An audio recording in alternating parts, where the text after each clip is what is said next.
Selamat siang, nama saya Martinus Ari. Kembali lagi di channel Santap Ilmu dari Indosemen Plan Cirebon. Hari ini saya berkesempatan untuk melakukan sharing session dalam rangka ulang tahun Indosemen yang ke-49. Kami ada program baik, jadi ada beberapa program, salah satu di antaranya saya harus sharing ilmu kepada rekan-rekan pengunjung dari channel Santap Ilmu. Dalam hal ini saya berasal dari mining departemen. Saya adalah seorang engineer di mining departemen.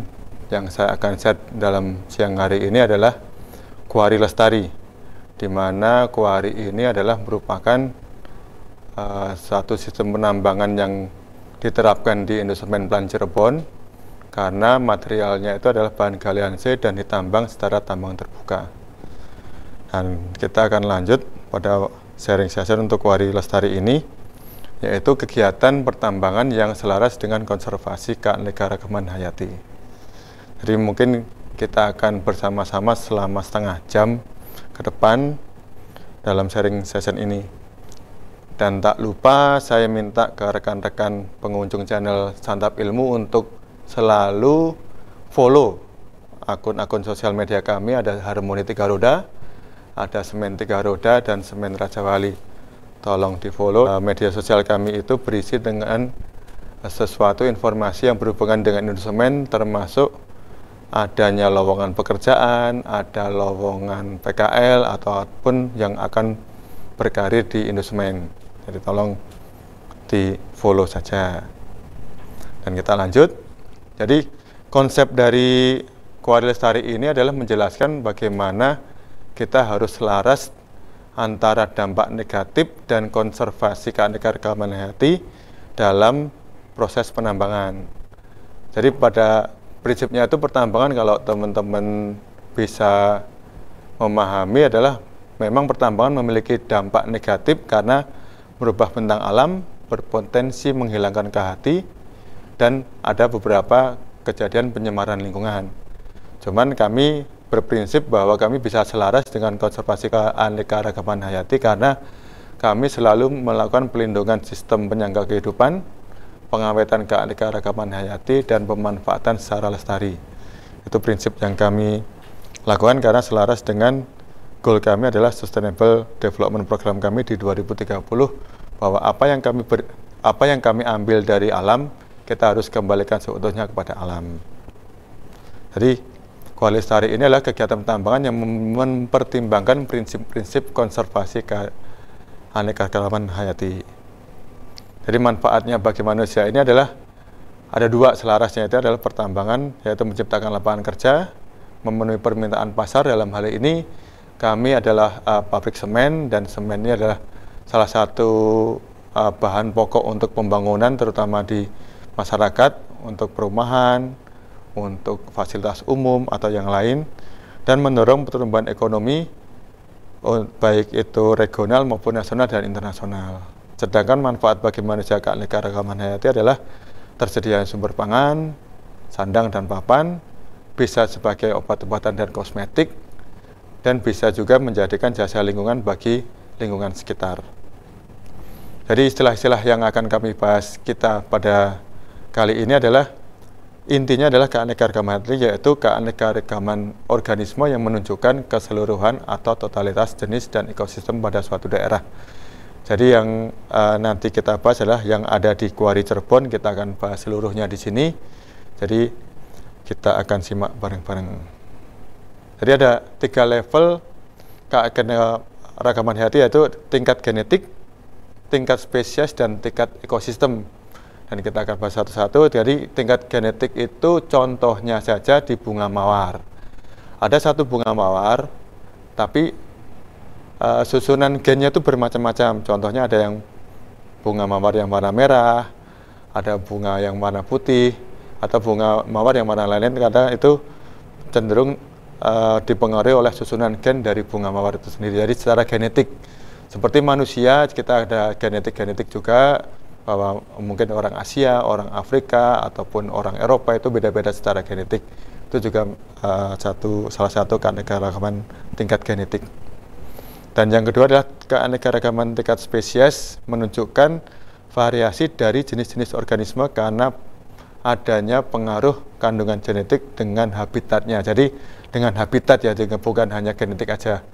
Contohnya dalam tumbuhan palem-paleman, itu ada berbagai jenis tumbuhan, tapi itu dalam satu palem-paleman. Misalkan pohon pinang, ada pohon aren, atau pohon kelapa, itu adalah keanekaragaman tingkat spesies. Dan yang terakhir adalah keanekaragaman tingkat ekosistem. Jadi ekosistem itu menggambarkan jenis populasi organisme dalam suatu wilayah dengan keunikan dan ciri khasnya sendiri-sendiri. Contohnya di Indonesia itu ada hutan tropis, ada padang rumput, ada savana, ada stepa, itu berbagai macam keanekaragaman ekosistem di Indonesia. Dan di Kuari Cirebon sendiri kita ada ekosistem, ada material tegakan, tumbuhan tegakan, ada ekosistem pabrik, ada ekosistem air permukaan. Kita akan bahas satu-satu nanti. Oke, kita lanjut dengan manfaat KHT sendiri adalah menjadikan sumber pangan. Jadi sumber pangan ini kita ada kebutuhan primer yaitu sumber pangan, sandang dan papan ini itu didukung oleh manfaat KHT itu sendiri. Sumber pangan itu merupakan sumber karbohidrat, protein, sayur, dan minuman seperti yang bisa kita ambil dari hewan maupun tumbuhan.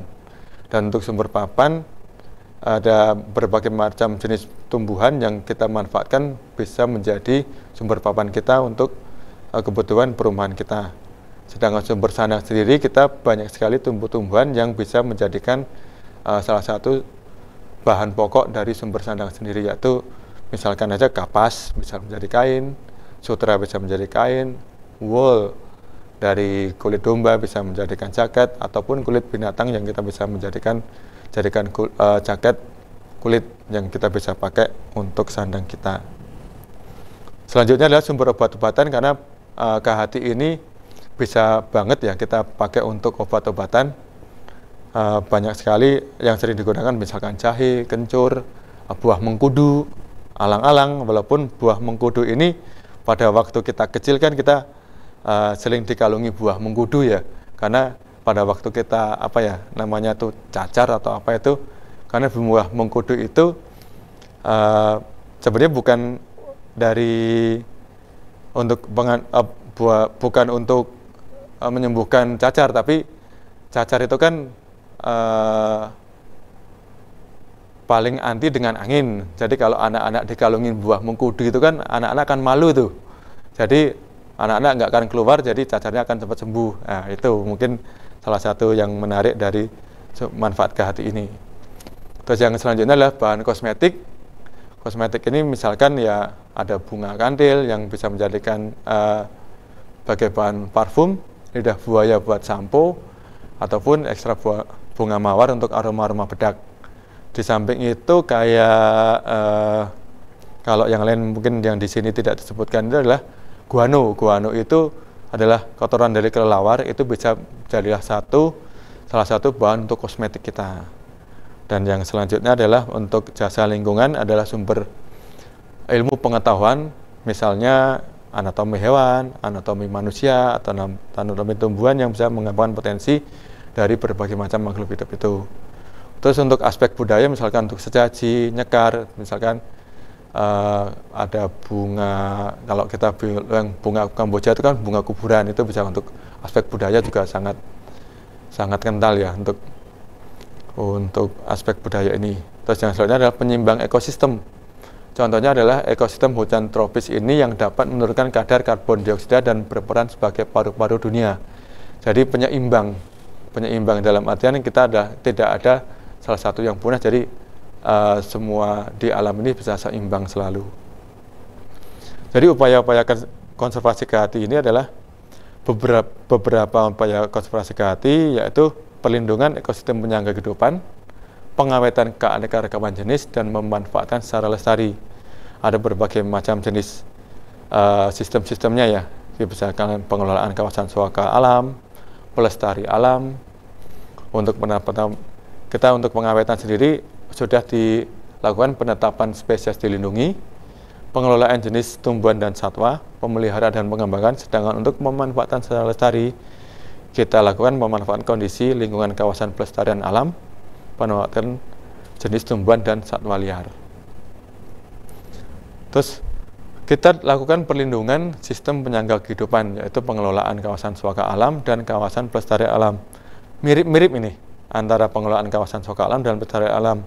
Yang membedakan adalah yang untuk pelestarian alam itu adalah fungsi pokok untuk perlindungan sistem penyangga kehidupan, dan itu kita lakukan di Cirebon ini. Dan kita berbagai macam kegiatan yang dilakukan untuk kawasan pelestarian alam ini di Cirebon Plan ini. Jadi untuk pengawetan keanekaragaman jenis sendiri adalah untuk penetapan jenis yang dilindungi, pengelolaan jenis tumbuhan dan satwa serta habitatnya, dan pemeliharaan dan pengembangan.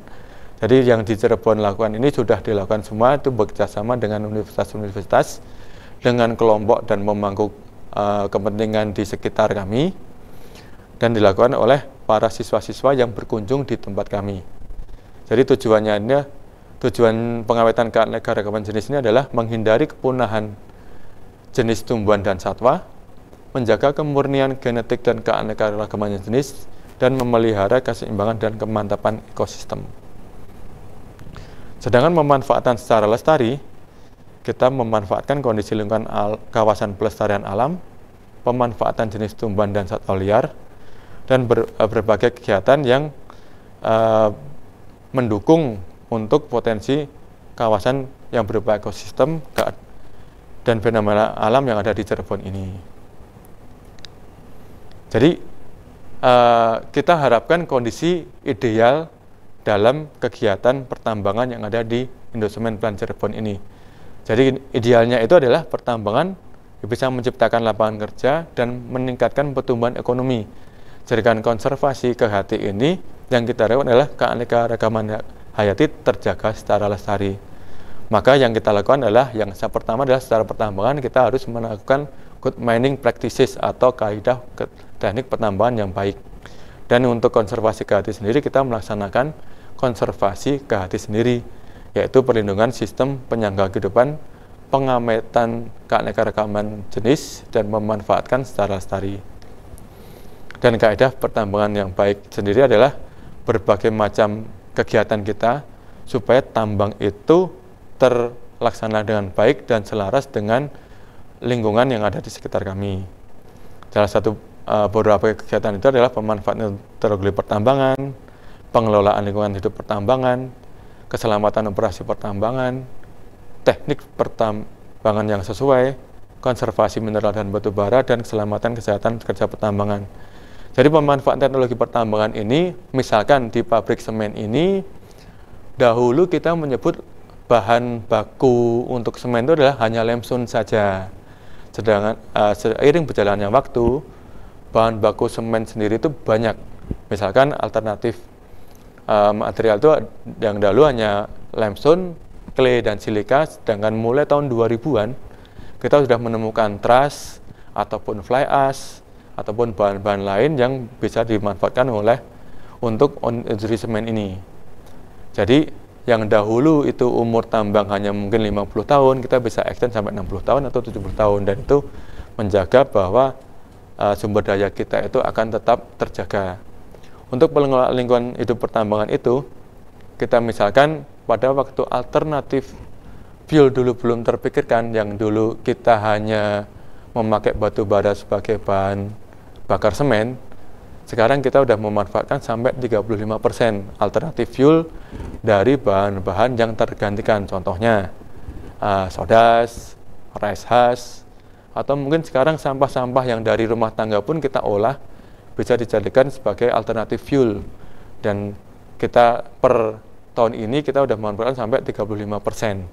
Dan kita akan tingkatkan sesuai dengan goal kami di 2030 nanti sampai 40% alternatif fuel. Untuk keselamatan operasi pertambangan kita juga harus perhatikan, karena tanpa ada sistem keselamatan operasi pertambangan ini, ya kita tidak akan mendapatkan apa-apa kalau misalkan pertambangan kita tidak disertai dengan sistem keselamatan operasi pertambangan yang baik dan benar.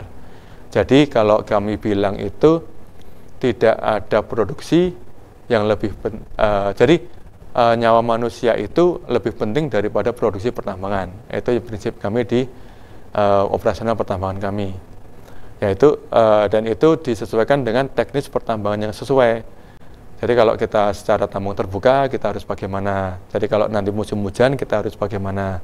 Kita musim kemarau, kita harus bagaimana. Dan waktu kita ada beberapa kali maintenance, kita harus bagaimana. Kita harus sesuaikan dengan teknik pertambangan yang sesuai.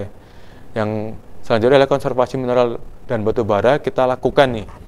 Pada waktu dulu kita ada namanya kadar di bawah 45% CaO itu kita buang langsung.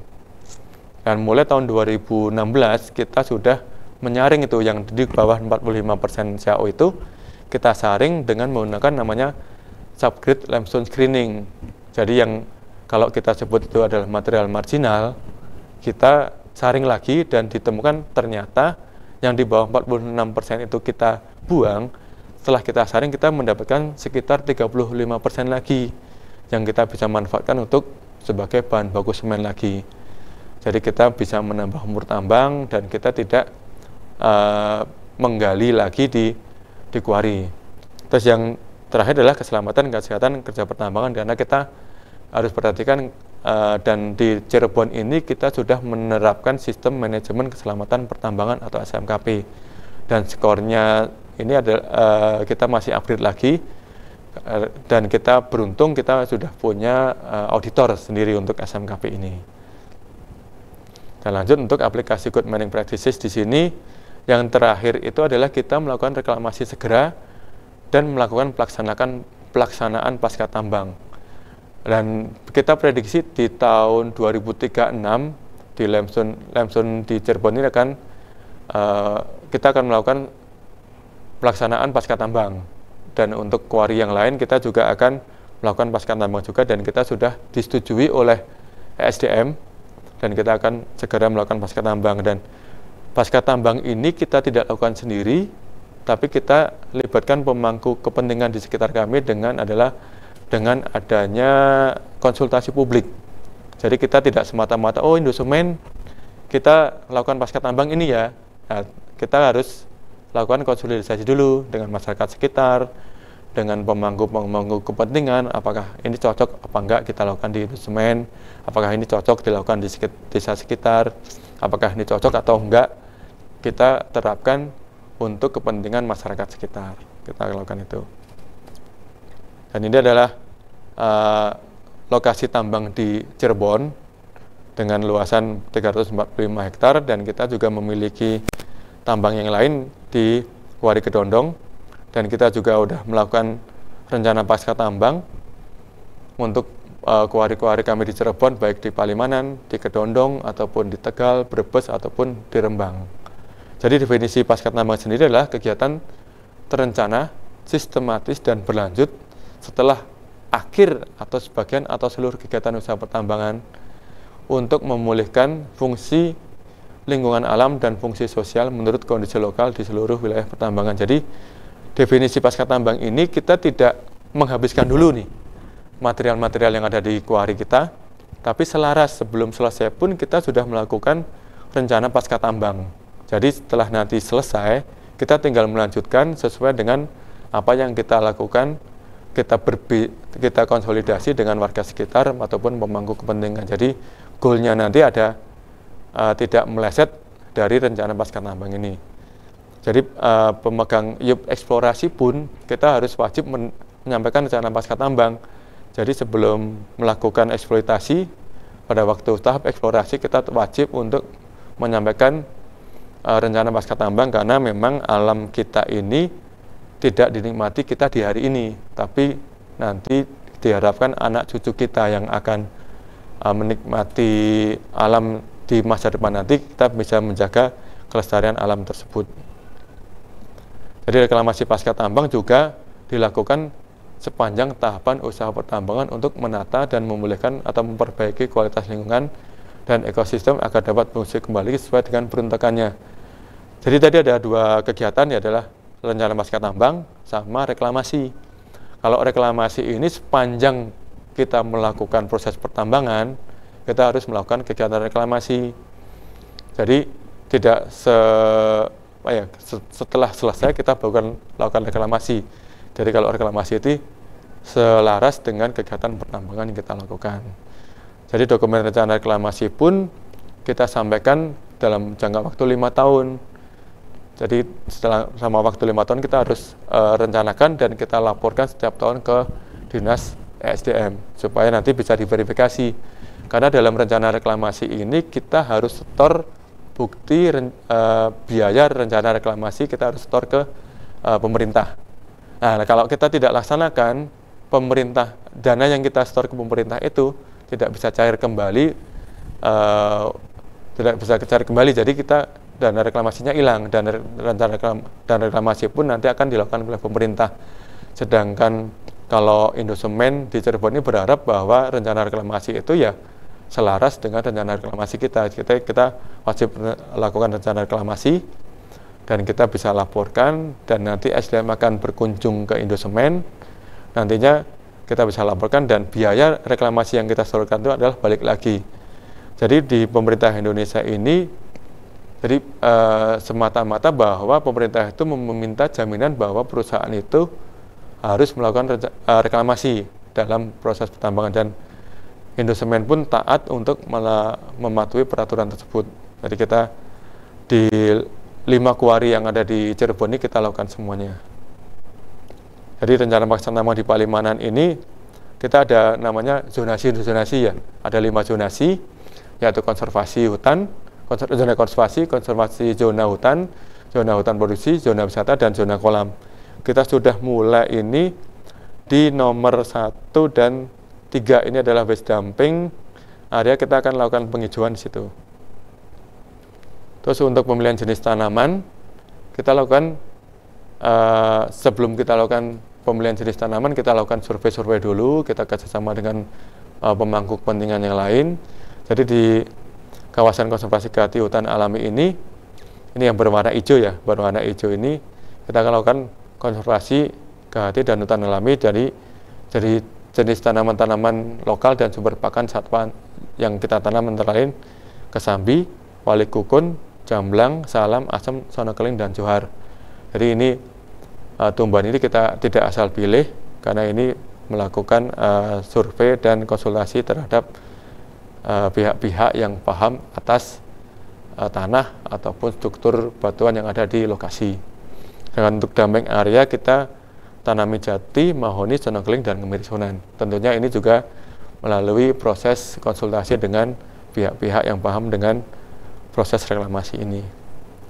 Jadi lahan yang reklamasi ini adalah satu tadi yang dumping area 1 peruntukannya untuk hutan produksi, dan total yang kita sudah reklamasi adalah seluas 22,57 hektar. Jadi yang kita sudah lakukan sejak 2018 dan akan terus berlanjut sampai di 2036, dan nanti kita akan lanjut lagi ke masa-masa pasca tambang. Terus untuk reklamasi tahun 2018 dan 2022 ini adalah di dumping area, jenis tanamannya mahoni, jati, jabon, dan kemiri sunan. Nah, itu pohon yang ada di belakang itu adalah hasil reklamasi tahun 2018. Kita ini foto terbaru tahun 2024, kita udah mulai merasakan bahwa tanaman pun bisa tumbuh subur kembali di lokasi bekas tambang. Jadi kita sesuai dengan apa yang kita rencanakan. Jadi prinsip pengelolaan kehati Indosemen adalah perlindungan ekosistem, pengawetan keanekaragaman hayati, dan memanfaatkan lestari sesuai dengan apa yang di awal saya sampaikan tadi. Untuk perlindungan ekosistem pun kita sudah lakukan dengan penetapan kawasan konservasi kehati, yaitu adalah kita ada konservasi hutan ada di Gunung Blindis dan Gunung Sari, sedangkan untuk konservasi air permukaan kita ada di settling pond. Jadi kita sudah tetapkan, dan itu sudah ditetapkan oleh surat keputusan Bupati Cirebon. Kita sudah melakukan penetapan kawasan konservasi kehati. Jadi walaupun itu di Gunung Blindis ada cadangan sumber daya kita boleh bilang itu cadangan ya, karena cadangan kita bisa manfaatkan semen, tapi kita akan tinggalkan karena sudah ditetapkan sebagai kawasan konservasi Kehati. Terus untuk konservasi air ini kita memang berfungsi untuk melakukan pengumpulan air, karena air ini juga bisa dimanfaatkan oleh para petani yang ada di sekitar pabrik Indosemen Cirebon. Terus untuk pengawetan keanekaragaman hayati sendiri, kita sudah melakukan pelindungan satwa endemik, ada konservasi burung dan konservasi tanaman endemik. Jadi kita bekerjasama dengan beberapa universitas dan lembaga-lembaga untuk melakukan penelitian. Sedangkan untuk pemanfaatan lestari, kita lakukan adalah pelaksanaan program KHT dan reklamasi yang melibatkan masyarakat untuk meningkatkan penyerapan gas CO2 secara hayati dan promosi KHT di lingkungan tambang. Jadi penyerapan gas CO2 ini juga kita lakukan karena dalam kegiatannya memang terkenal, pabrik semen ini terkenal dengan penghasil CO2 yang tinggi ya.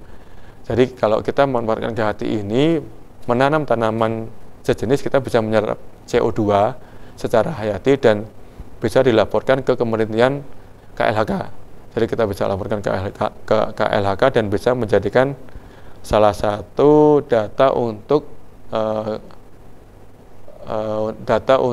penyerapan CO2 dan kita laporkan ke KLHK berfungsi sebagai kita salah satu data proper, karena di Indosemen Cirebon ini juga mengikuti proper, dan puji Tuhan selama beberapa tahun ini kita mendapatkan proper hijau. Dan untuk pelindungan KHT sendiri ada penanaman konservasi KHT adalah Gunung Blindis dan konservasi keanekaragaman kolam.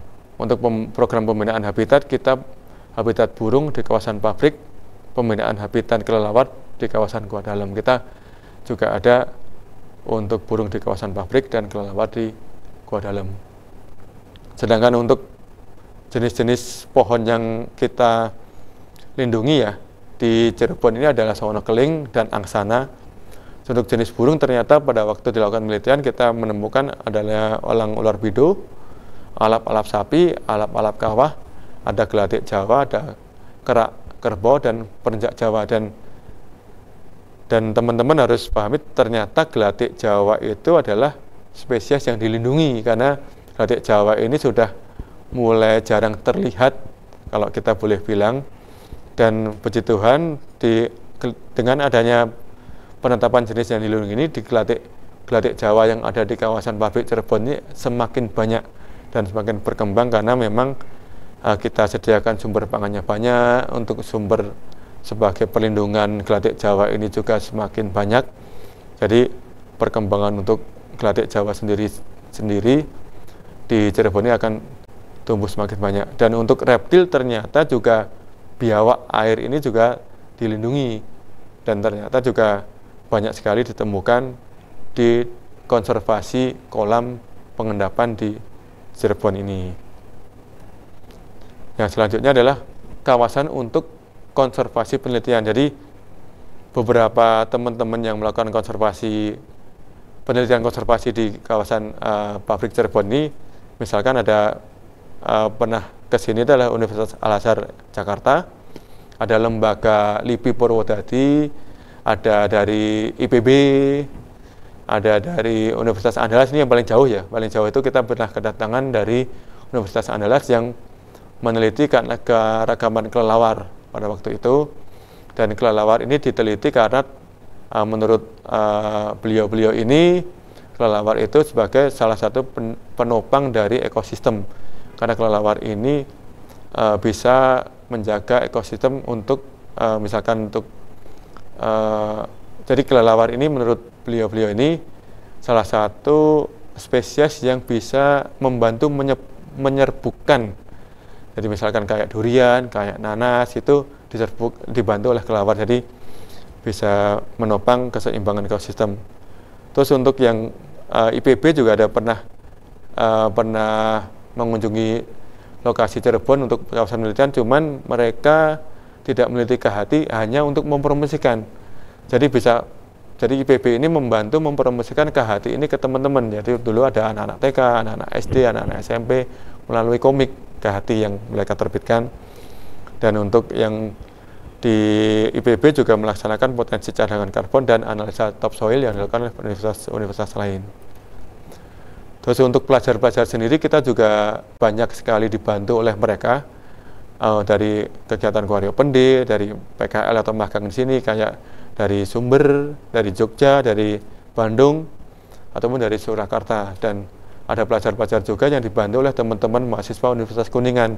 Dan Universitas Kuningan ini sampai sekarang masih terjalin hubungan baik dengan Indosemen karena mereka juga meneliti berbagai macam penelitian yang bisa dimanfaatkan oleh Indosemen dalam rangka kegiatan pasca tambang ataupun kegiatan reklamasi di Cirebon ini.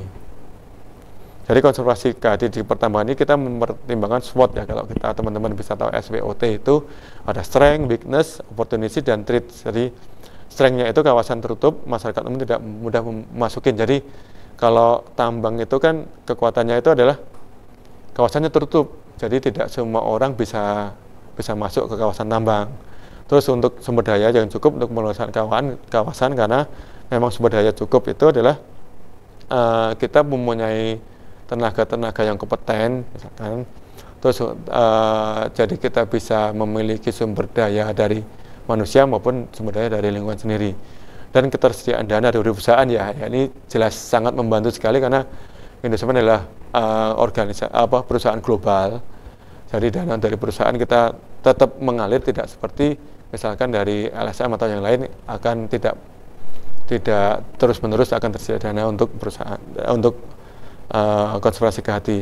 Tapi ada kelemahan dari konservasi KHT ini adalah pertambangan itu mengharuskan pembukaan lahan yang luas. Jadi lahan yang luas itu adalah satu tantangan juga. Dari tantangan atau kelemahan bahwa semakin luas lahan yang dibuka, nantinya kita juga akan lebih punya tantangan ya untuk memperbaiki pembukaan lahan yang luas. Terus terbatasnya SDM berlatar belakang keanekaragaman hayati karena di sini SDM yang ada di tambang Indosemen itu rata-rata adalah lulusan tambang, lulusan geologi, lulusan teknik mesin, lulusan teknik elektro. Jadi untuk yang berlatar belakang KHT ini mungkin kehutanan atau lingkungan kita masih terbatas sekali. Jadi kita akali dengan melakukan kerjasama dengan universitas atau lembaga-lembaga yang berhubungan dengan KHT. Terus untuk opportunities-nya sendiri untuk konservasi KHT ini adalah tren kesadaran global yang akan pentingnya konservasi KHT. Jadi ya opportunities ini ya, dengan kesadaran global kita banyak dukungan. Dukungan ini mengalir dari berbagai macam ya, mungkin dari LSM, dari masyarakat, atau dari komunitas-komunitas yang kita bisa ajak kerjasama untuk melakukan konservasi KHT di Indosemen Cirebon. Untuk treatnya sendiri, kondisi lingkungan sekitar yang juga mengalami tekanan, ini juga berpengaruh ya. Pengaruhnya ini adalah tekanan-tekanan misalkan, ya kita tidak bisa, jadi kita hanya meminimalisir tekanan-tekanan ini supaya nanti konservasi KHT di Cirebon ini berjalan dengan baik. Itulah tadi ya SWOT, strength, weakness, opportunity, dan threat untuk konservasi KHT di pertambangan Plan Cirebon. Terus untuk pengelolaan KHT bekerja sama dengan universitas, kita juga memantau keanekaragaman tumbuhan, keanekaragaman burung, dan penerbitan buku KHT. Jadi kita sudah melakukan ini sejak tahun 2012, kita perbaharui 2014, dan kita akan lanjut lagi sampai nanti kita sampai penutupan tambang. Jadi kita harus secara kontinu melakukan pemantauan-pemantauan ini sesuai dengan kaidah pertambangan yang baik dan benar. Jadi ini tadi yang kolaborasi penelitian. Selain tadi kita ada penelitian, ada kolaborasi penelitian. Salah satunya ini adalah dari teman-teman dari IPB tadi yang pernah saya ceritakan, penerbitan komik. Ada dari IPB inilah memanfaatkan bakteri dalam penanaman gunung belindis. Jadi teman-teman dari ITB ini meneliti tanah dibawa ke lab. Jadi bakteri-bakteri tersebut langsung dicari yang cocok untuk tanah di Indosemen Cirebon ini apa. Jadi mereka menciptakan kayak pupuk berisi bakteri-bakteri yang dari dalam tanah itu. Jadi pada waktu itu sudah ketemu bakteri apa dan dicampurkan dalam cairan dan kita lakukan pemupukan dengan isian bakteri yang dilakukan oleh teman-teman dari IPB ini, dan hasilnya cukup bagus ya, karena pada waktu itu kita lakukan pemantauan yang tidak dipupuk dengan bakteri ini dan tidak dipupuk itu ada bedanya, dan pertumbuhannya itu sampai 2 kali lipat. Jadi kita manfaatkan bakteri-bakteri ini untuk pemupukan di lahan-lahan misalkan yang susah tumbuh, ada di Gunung Belides dan Gunung Sari. Terus untuk dari LIPI Purwodadi sendiri lakukan area konservasi dalam sekuestrasi karbon. Jadi teman-teman dari IPB itu meneliti apakah tumbuhan-tumbuhan di sekitar pabrik semen ini menyerap karbon yang dihasilkan oleh lingkungan sekitar pabrik Indosemen ini, dan ternyata memang bisa menyerap karbon itu, dan teman-teman dari LIPI sendiri menyarankan berbagai tanaman yang bisa menyerap karbon yang bisa ditanam di kawasan pabrik ini, dan tadi sudah dicantumkan dalam rencana pasca tambang yang dilakukan oleh Indosemen Cirebon. Sedangkan ini adalah dari Universitas Al-Azhar Indonesia ini, Jakarta, melakukan hubungan keanekaragaman odonata dengan keanekaragaman vegetasi tanaman di kawasan Kuari Palimanan Cirebon. Jadi di sini teman-teman dari Al-Azhar ini melakukan pendataan capung, karena capung ini adalah merupakan adalah salah satu spesies yang bisa mengetahui kadar kejernihan air ya. Jadi kalau banyak capung ini berarti air yang ada di sekitar Kuari Palimanan ini ya berarti bagus karena banyak capung di situ. Dan amazingnya lagi di sini tuh ditemukan banyak jenis capung, dan menurut teman-teman Al-Azhar ini ya kita harus lestarikan lagi karena capung ini salah satu indikator untuk air bersih. Jadi kita bisa buktikan bahwa di kolam kita di sini di Cirebon ini ya berarti bersih karena banyak terdapat kita bisa melihat berbagai macam capung yang ada di sekitar kolam ini. Terus untuk teman-teman dari Andalas itu adalah tadi yang sudah pernah saya sebutkan, melakukan penelitian keanekaragaman kelelawar, karena kelelawar ini bisa menjadi sebagai pembantu penyerbukan lah kalau di sini. Walaupun di Cirebon ini ada berbagai macam kelelawar, yaitu kelelawar yang buah, kelelawar yang karnivora, ataupun kelelawar yang omnivora juga. Jadi ada kelelawar yang kalau menurut teman-teman Andalas ini mereka juga ada yang makan darah ya, kalau kelelawar vampir juga ada. Cuman di Cirebon ini kebanyakan adalah kelelawar untuk pemangsa buah. Pemangsa buah ini kita tidak akan usir mereka, walaupun kalau secara operasional kelelawar ini adalah mengganggu aktivitas dari pabrik semen sendiri. Cuman karena ini manfaatnya jauh lebih luas, jadi kelelawar-kelelawar yang ada di Indosemen Cirebon ini kita tidak akan usir, karena ini sangat membantu penyerbukan berbagai macam tumbuhan yang ada di sekitar pabrik Cirebon. Dan untuk Kuari Open Day kita lakukan terakhir itu tahun 2019. Kita 2019 lakukan Kuari Open Day karena pada waktu itu setelah 2019 kita diterjang badai COVID. Jadi selama 5 tahun ini kita belum ada lagi teman-teman yang berkunjung di Kuari Palimanan. Cuman kita usahakan lagi tahun ini atau tahun depan kita bisa mengundang teman-teman pelajar ataupun mahasiswa di sekitar pabrik Cirebon ini supaya nanti bisa mendapatkan masukan-masukan ya, karena kan teman-teman pelajar ini kan biasanya mempunyai wawasan yang lebih fresh daripada kami yang ada di pabrik Cirebon ini. Jadi beberapa usulan-usulan mereka pun kita sudah lakukan ya, kayak misalkan ini ada di penguatan gua dalam ini sebenarnya usulan dari Kuari Open Day tahun 2016.